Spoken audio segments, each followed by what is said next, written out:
Farahri, I'm so pleased to finally have you in my chair where we get to do an open chest. Yeah. After what, 4 or 5 years? Yeah. 5 years. Yeah. Since we had the pleasure of honoring you at the Anoki Awards Show in 2010.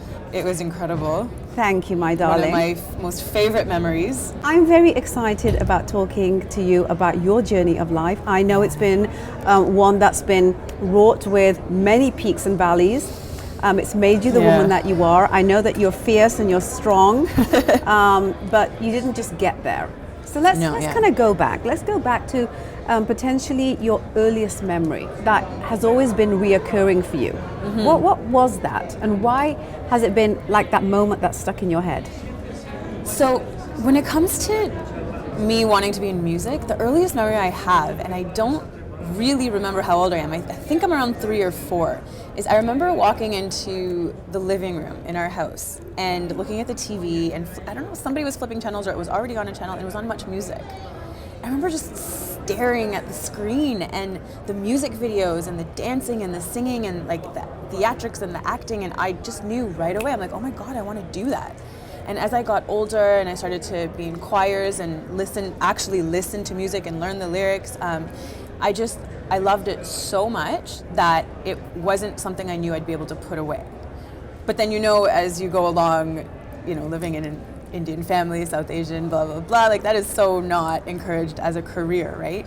Absolutely. So I had to tuck it away. And I think I convinced myself that it was, that's just for really lucky people or people that are already famous or something. Like no clue how you'd even start getting into that.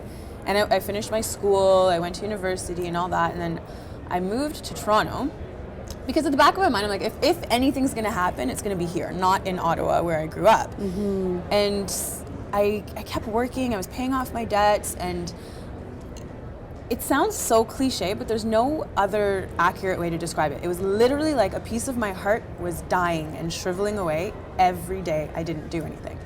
To the point where for my birthday, I was asking friends, not for presents, I was like, somebody please give me a contact in the music industry.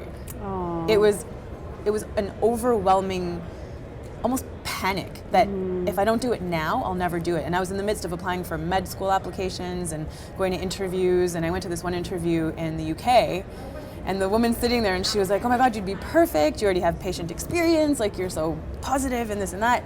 And I'm sitting there, I was like, great. And I left and I almost cried because I was like, I don't want this. Mm-hmm. I was like, please don't let me get accepted, because if you get accepted, there's no way I could have said no. Well, the challenge with your parents. Exactly.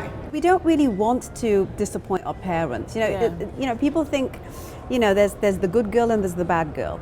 But, the good girl and the bad girl oftentimes are the same girl in our community, right?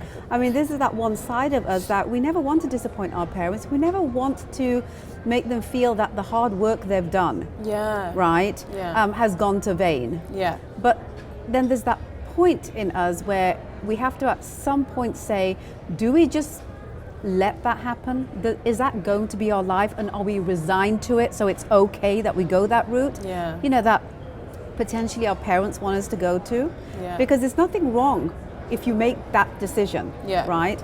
But then, or do we say, I'm going to go to this place where I know I'm not going to get support. I don't really know where or how or when or why or anything. All I know is I have this calling in my spirit. Exactly. That is telling me that I need to go here. Yeah. So I know that moment happened for you. Oh yeah. Talk to me a little bit about that moment within yourself first, and then how you established it with your parents and how they took it. So I would say the moment came around my birthday, when I was like, I don't want anything other than some sort of in the music industry, and I didn't have time to even look for it myself because I was working so much and just trying to establish some sort of stability in Toronto because I was here alone. And I think that's when it hit me, because this was about a month before I went to LA. My brother and my sister and my brother-in-law and we were in LA on a little, my brother was living there at the time, so we went on a little vacation. And so I think at that moment is when everything turned for me, and I was just like, I can't not do this. I'm just gonna, I'll never ever be happy, and then God knows what will happen because I'm so emotional, So then a month later, we're in LA, and I remember we were driving from LA to San Francisco, and I brought it up. So I figured it would be safer to start with my siblings Yes. than my parents. And I told them, I was like, listen, I am really strongly considering, you know, just rearranging my work schedule and actually jumping into this music industry thing. And my brother's reaction was interesting. He was like, oh, well, you know, you've done your undergrad, at least, you know, you've done what you're supposed to do, so go do whatever you want now. My brother-in-law didn't say much at the time. My sister, she loves me so much. She's a lot older than me. She's like raised us like a second mom and sacrificed a lot for us. So I know where it was coming from and how much potential she sees in me as like a doctor or anything like that. But she blew up and she was like, I can't believe you'd waste all your talents on being in the entertainment industry. And I was trying to explain to her how I didn't just want to be in the entertainment industry. I wanted to help people on, like, in the level of the thousands and millions. And I'm like, yeah, I could be a doctor, I could be a physiotherapist, and I can help these 1-2 people at a time. And over the course of my life, maybe I'll help that couple thousand people.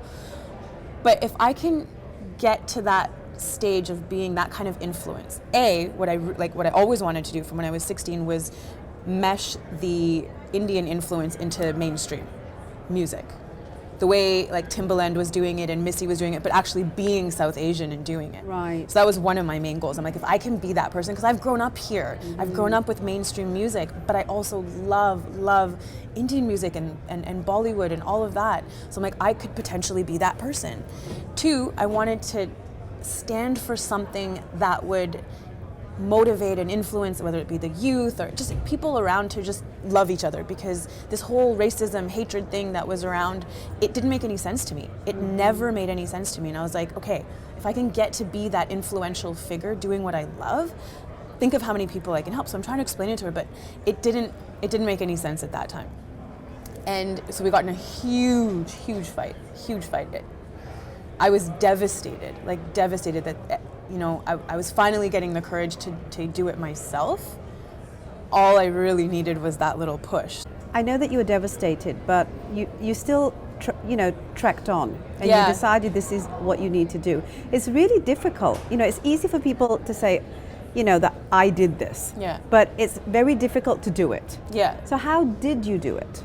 Ayanna Vanslet has this amazing quote that when you're really meant for something and you're not doing it, life will make you so uncomfortable that you have no choice.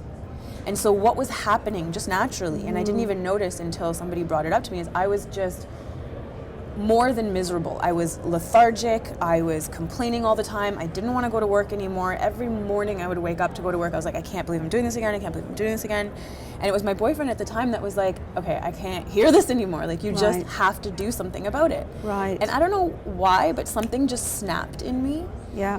that I'm like, yeah, you're right. So what did you do? I went and I spoke to my boss and I said, I'm giving you a month's notice.